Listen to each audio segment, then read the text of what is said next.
Sebenarnya setelah diperiksa, ibu ini tidak sakit apa-apa. Tapi anehnya, kenapa di kenyataannya seperti ini ya? Kelaminnya membusuk hingga ke dalam. Begitu juga dengan tubuh beliau seperti lumpuh. Lalu sebenarnya saudara saya kenapa? Tanya Maya terisak. Kami akan mencoba melakukan yang terbaik.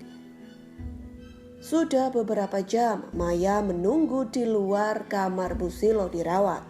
Tiba-tiba ia teringat si bapak-bapak tukang beca yang sebelum ia pergi tadi sempat membisikkan sesuatu. Sakitnya tidak wajar. Assalamualaikum, kembali lagi dengan aku Sinta, masih di channel Yuda Media HD. Kali ini kita ketemu lagi di cerita mistis yang baru yang berjudul Santet Celana Dalam.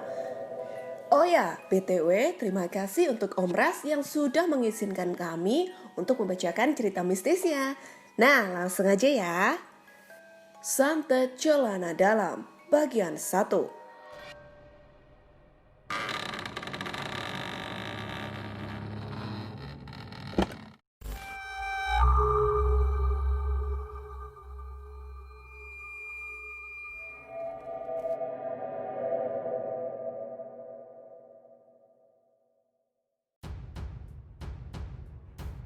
Sore itu Bu Ipit dimarahi habis-habisan oleh Bu Silo yang punya toko sembako terbesar di desa tersebut. Saat mau ngutang aja, manis sekali mulutmu itu. Giliran ditagih, nanti terus jawabannya. Orang itu kalau punya hutang diingat, biar matimu nanti tidak dijepit tanah kuburan. Bentak Bu Silo. Sementara Bu Ipit hanya terdiam dan sesekali mengusap air matanya. Makanya lain kali kalau tidak sanggup bayar, jangan ngutang. Kamu kira warungku itu hasil ngemis? Lanjut Bu Silo yang semakin mengeluarkan kata-kata kasar dan hinaannya pada Bu Ipit. Apalagi saat orang-orang sudah berkumpul menyaksikan Bu Silo yang tengah memarahi Bu Ipit itu. Aku kasih waktu seminggu lagi ya. Kalau masih belum bisa membayarnya, lihat saja nanti. Bentak Bu Silo seraya berjalan meninggalkan halaman rumah tersebut. Bu Silo itu awalnya adalah pendatang baru dari suatu daerah yang lumayan jauh dari desa tersebut. Dia juga merupakan orang yang terpandang dan disegani di desa itu. Bu Silo mempunyai beberapa rumah sewaan dan beberapa toko yang menyediakan berbagai macam kebutuhan, dan juga satu toko yang menjual bahan bangunan yang sangat lengkap. Dan hampir sepertiga lapak-lapak di pasar merupakan milik Bu Silo yang dikelola oleh anak-anak buahnya yang satu daerah dengannya. Bu, saya mau ngutang beras sama minyak goreng, ucap seorang anak kecil laki-laki berusia 12 tahunan pada Bu Silo yang tengah duduk sambil menghitung uang hasil penjualan. Bu Silo menghentikan aktivitas menghitung uangnya sejenak, lalu ia menatap ke arah anak lelaki. Siapa yang menyuruhmu, Jul? Ibumu mana? Tanya Bu Silo dengan nada yang ramah, sangat jauh berbeda pada saat ia memarahi Bu Ipit. Uma sedang memantat, katanya nanti kalau sudah mawang kantalan, uangnya langsung dibayar, Bu. Jawab Jul. Bu Silo tersenyum ramah, lalu berdiri dan mengambilkan beberapa kilo beras dan minyak goreng, serta beberapa bungkus mie instan. Maaf Bu, tapi kata Uma, aku disuruh ngutang minyak sama beras saja, tidak pakai mie. Kata Jul menolak. Ini ibu kasih untukmu, tidak masuk hutang Jul. Jawab Bu Silo dengan bibir tersenyum. Jul tersenyum menerima bungkusan plastik yang berisi beras, minyak, dan mie instan tersebut. Lalu berpamitan pada Bu Silo yang menatapnya dengan bibir tersenyum. Namun baru beberapa langkah saja Jul meninggalkan warung itu, tiba-tiba Bu Silo ambruk. Mendengar suara saat tubuh Bu Silo menyentuh lantai, Jul langsung bergegas berlari menghampiri tubuh Bu Silo yang sudah tergeletak lemas tak sadarkan diri. Bu, panggil Jul dengan tubuh yang gemetar ketakutan. Sementara uang-uang yang tadi dipegang Bu Silo berhamburan berserakan di mana-mana. "Tolong!" teriak Jul berulang-ulang. Dan sesaat kemudian datanglah beberapa warga sekitar, tapi orang-orang itu tidak langsung menolong Bu Silo, melainkan lebih dulu mengumpulkan uang-uang Bu Silo yang berhamburan di sekitar situ. "Kamu apakan Bu Silo, Jul?" tanya seorang ibu-ibu. "Saya tidak melakukan apa-apa, Bu. Saat saya mau pergi tadi, saya mendengar gedebuk benda jatuh. Dan ternyata setelah saya lihat, Bu Silo sudah jatuh seperti ini." Isak Jul takut kalau-kalau ia dituduh membunuh Bu Silo. Dan sesaat kemudian Bu Silo akhirnya siuman dengan sendirinya. Ternyata tadi Bu Silo hanya pingsan karena kepalanya sangat pusing. Bu Silo kaget melihat Jul yang menangis terisak-isak di dekatnya. "Ibu tidak kenapa-napa, Jul, jangan menangis," ucap Bu Silo seraya mengusap-usap kepala Jul. Sesaat kemudian Bu Silo sadar kalau uangnya sudah lenyap. "Uang-uangku mana?" tanya Bu Silo pada orang-orang yang berada di situ. Orang-orang itu saling berpandangan lalu menunjuk Jul. "Tadi si Jul teriak-teriak minta tolong. Nah, saat saya datang ke sini, ternyata uang ibu berhamburan. Jadi sebelum banyak orang-orang berdatangan, saya langsung mengumpulkan uang ibu. Dan ini uangnya. Saya hanya mengumpulkan yang ada di tanah. Selebihnya bisa ibu tanyakan sendiri pada Jul," ujar orang itu. Bu Silo menerima uang tersebut yang ternyata sudah sangat banyak berkurang. Namun ia tak ingin menuduh Jul karena ia tahu sifat anak itu yang sangat jujur dan polos.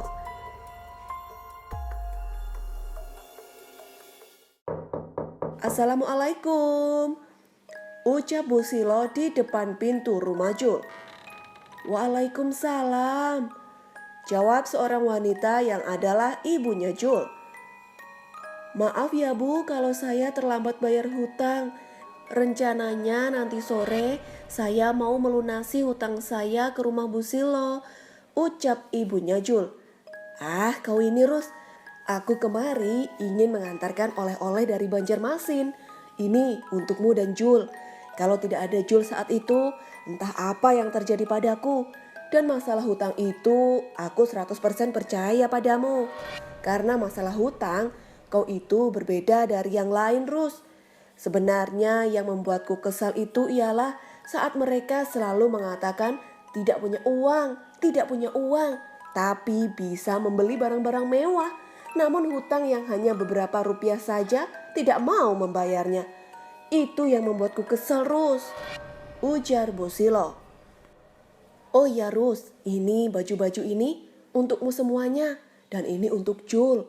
Nah, yang ini makanan untuk kalian. Aku senang sekali jika kalian mau menerimanya, Rus," kata Bu Silo seraya membuka tas-tas dan plastik yang berisi banyak makanan dan baju-baju yang bagus. "Apa ini tidak kebanyakan, Bu?" tanya ibunya Jul. "Kalau mau memberi itu jangan tanggung-tanggung. Jadi ambil ya," jawab Bu Silo tersenyum. "Terima kasih banyak, Bu," ucap ibunya Jul.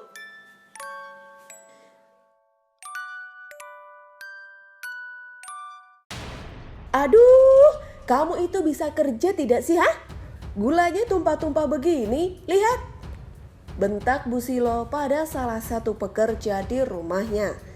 Si wanita itu hanya bisa terdiam tanpa berani menjawab bentakan Bu Silo. "Kalau begini terus kerjamu, kau akan kuberhentikan."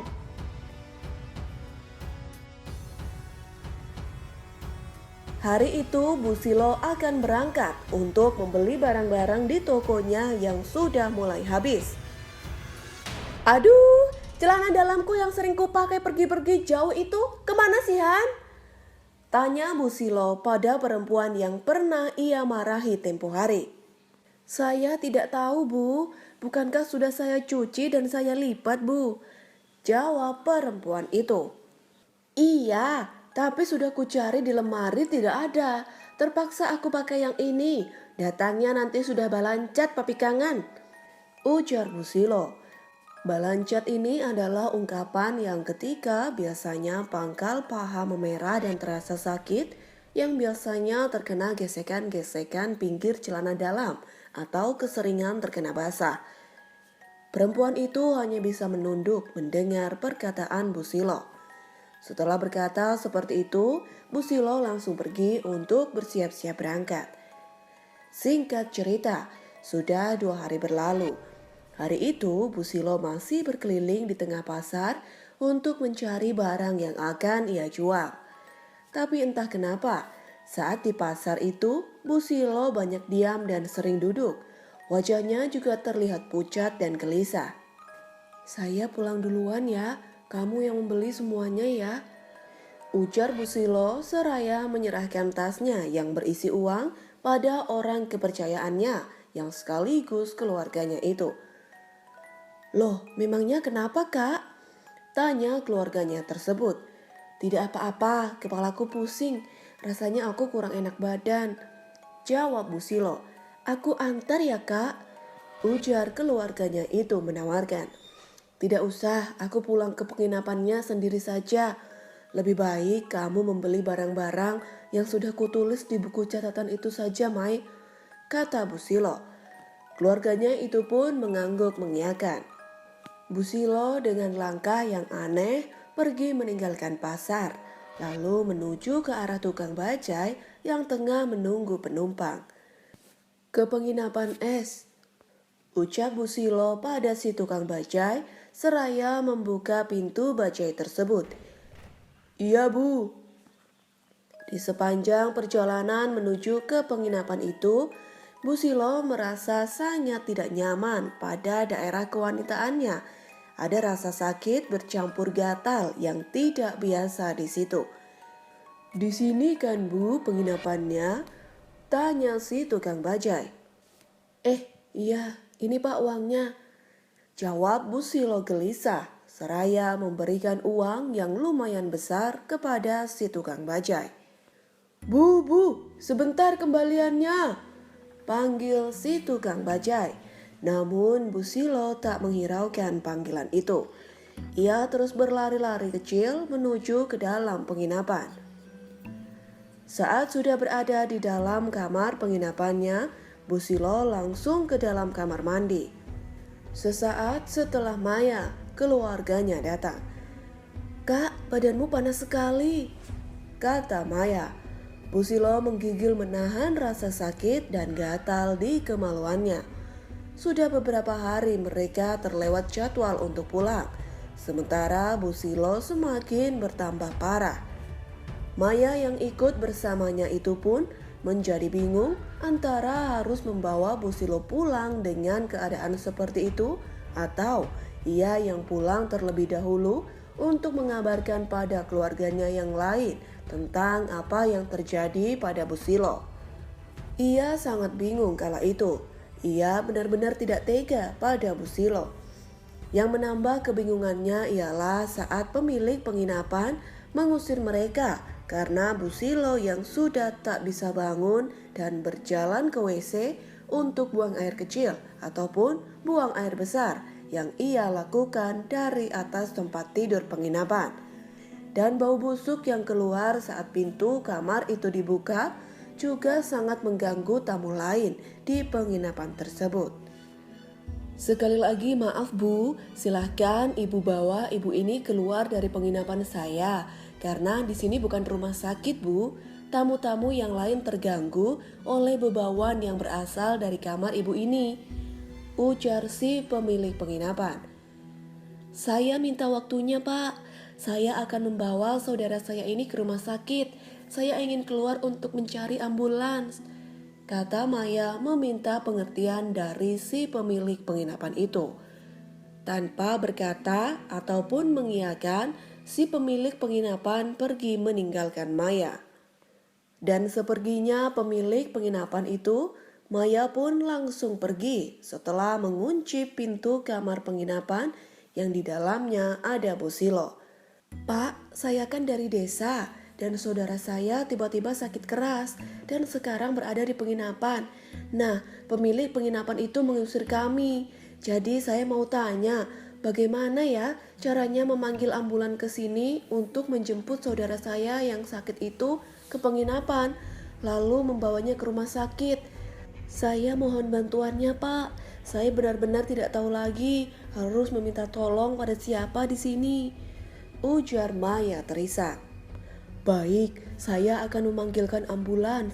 Nanti setelah itu, saya akan mengarahkan mereka ke penginapan itu. Kamu tunggu saja di penginapan," kata bapak-bapak tukang becak tersebut. "Alhamdulillah, terima kasih ya, Pak." Lalu setelah itu si tukang becak tersebut langsung pergi meninggalkan becaknya lalu naik taksi kol entah kemana. Sementara itu Maya langsung berlari ke arah penginapan. Setelah sampai di depan pintu kamar, ia dikagetkan dengan kemunculan beberapa ulat kebak yang seharusnya tidak ada di daerah perkotaan seperti itu. Ulat kebak ini adalah ulat yang sangat besar untuk ukuran seekor ulat. Kakinya banyak, mirip lipan. Bagian atas tubuhnya sangat keras, mirip terenggiling. Ulat kebak ini kalau disentuh tubuhnya akan menggulung jadi bulat. Nah, menurut kepercayaan di sebuah daerah di Kalimantan, ulat ini juga bisa membuat pambanci atau membuat huru-hara rumah tangga musuh. Caranya yaitu melemparkan ulat kebak itu ke rumah si target sampai tubuh ulatnya pecah. Dari mana ulat-ulat ini? Batin Maya lalu berjalan keluar lagi untuk mencari sesuatu yang bisa digunakan untuk mengusir ulat-ulat itu. Dan setelah ia menemukan sebilah ranting kayu di halaman penginapan, ia pun langsung masuk lagi. Namun anehnya, ulat-ulat itu sudah tidak ada lagi. Apa mungkin tadi itu hanya hayalanku saja? Saat pintu terbuka, Maya melihat Busilo yang sudah berada di bawah tempat tidur dengan kotoran yang berceceran di sana-sini di dalam ruangan itu. Tanpa ragu, Maya membersihkan kotoran-kotoran Busilo di tubuhnya. Lalu melepaskan spray dan perlahan-lahan mengangkat Busilo ke atas tempat tidur. Setelah selesai, ia pun langsung membersihkan lantai dan mencuci spray tersebut hingga bersih dari kotoran Busilo. Dan tak lama kemudian terdengar suara ketukan di pintu. Maya langsung berlari dari kamar mandi untuk membukakan pintu. "Syukurlah Bapak sudah datang," ucap Maya setelah mengetahui siapa yang datang bersama orang-orang tersebut. "Boleh kami masuk?" tanya seorang yang lain. Maya mengangguk dan membukakan pintu lebar-lebar. "Tolong ya Pak," ucap Maya pada si bapak tukang becak. "Tadi sudah saya katakan sama orangnya, Nak. Mungkin ibu itu akan langsung dibawa ke rumah sakit," jawab si bapak. Akhirnya Busilo dibawa ke rumah sakit. Sementara Maya juga ikut bersamanya di dalam ambulans. Sebenarnya setelah diperiksa, ibu ini tidak sakit apa-apa. Tapi anehnya kenapa di kenyataannya seperti ini ya? Kelaminnya membusuk hingga ke dalam. Begitu juga dengan tubuh beliau seperti lumpuh. "Lalu sebenarnya saudara saya kenapa?" tanya Maya terisak. "Kami akan mencoba melakukan yang terbaik." Sudah beberapa jam Maya menunggu di luar kamar Busilo dirawat. Tiba-tiba ia teringat si bapak-bapak tukang becak yang sebelum ia pergi tadi sempat membisikkan sesuatu. "Sakitnya tidak wajar." Begitulah kata si bapak-bapak tukang becak itu.